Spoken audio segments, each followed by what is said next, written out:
Ils étaient 40 000 l'an dernier, un record. Qu'en sera-t-il cette année? Trop tôt pour le dire bien sûr, mais dès ce mercredi soir, le public était déjà au rendez-vous pour le début de cette 32e édition du Festival international du film fantastique de Gérardmer. Une cérémonie empreinte d'émotion avec le passage de flambeau entre Pierre Sachot, visage historique de l'association Fantasticart, et Anne Villemain, la nouvelle présidente. Une salle comble pour ce lancement, des invités certes, mais surtout beaucoup de fans du genre. C'est vraiment le genre qu'on préfère, nous, le fantastique. Pas forcément se faire peur, fantastique, étrange, voire horreur, on aime bien, c'est vraiment notre genre préféré. Il y a une ambiance, la forêt, le lac, les gens, les bénévoles, enfin c'est vraiment... ça fait 12 ans qu'on vient et c'est incroyable. On vient depuis la première édition.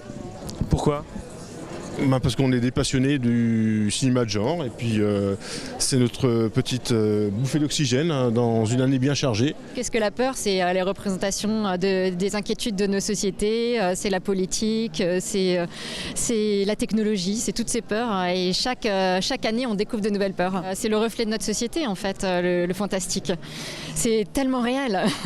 Gérardmer, c'est aussi l'aspect international, c'est dans le titre. En ouverture de ce festival, on pouvait retrouver compagnonne de l'américain Drew Hancock. J'ai connu 2 moments dans ma vie où je me suis sentie parfaitement heureuse. La première fois, le jour où j'ai rencontré Josh. Je m'appelle Josh. Et moi, Iris. Et la seconde, le jour où je l'ai tué. C'est un vrai tour du monde qu'on va vous proposer cette année, non seulement en compétition, mais en plus avec un focus spécial sur le Vietnam, qui est un pays qui est en pleine explosion, économique bien sûr, mais aussi culturelle, et qui s'ouvre petit à petit au monde. Et vous allez découvrir pour la première fois en exclusivité mondiale des films de genre vietnamien ici à Gérardmer. Et c'est une grande fierté. Il y a eu quelques années des films turcs, des films coréens qu'on n'arrive pas à voir, qui sont...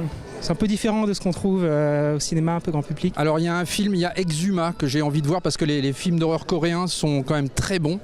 Et peut-être que c'est celui-ci que j'ai le plus envie de découvrir. C'est un film, faut être très très accroché. Hein. Mais voilà, on est à Gérardmer, on aime les émotions fortes. Et bien là, il y a des émotions fortes. C'est vraiment un croisement de films de genre, pur genre, très horrifique, et de films d'auteur. Donc cette année, l'Asie vient en force. Accueillons l'Asie et puis on verra bien.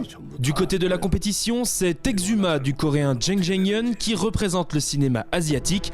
Verdict en fin de semaine. Le jury, lui qui était réuni ce jeudi matin pour le traditionnel photocall, est prêt à débattre sur cette sélection. Regarder plein de films les uns à la suite des autres, c'est rentrer dans une espèce de vortex qui fait que on est dans un autre monde, et en particulier le cinéma de genre. Et surtout que c'est tous des super artistes et des super interprètes qui sont là, donc ça me fait trop plaisir. C'est donc parti pour 4 jours de fantastique et d'horrifique dans les salles obscures. Le résultat, lui, sera connu ce dimanche, mais on en reparle dans notre édition de ce vendredi.